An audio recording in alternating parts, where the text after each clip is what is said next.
yeni kurulan partilerle ilgili şöyle bir parti hareketinden daha bahsediliyor.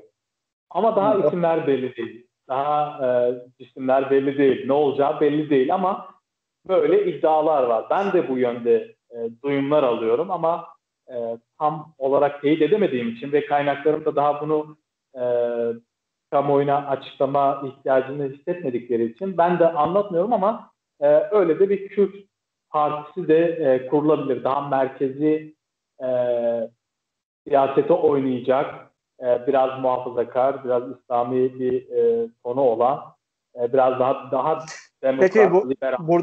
burada kurucular arasında bize birkaç isim ver. Diğer hafta buna devam edelim. Ya isim şu an vermek istemiyorlar. Ben de vermeyeceğim. Kaynak haberci ilişki bağlamında ama şunu söyleyeyim. Birkaç tane eski HDP'li vekilin de olacağı, AK Partililerin olacağı, eski AK Partililerin. AK Parti.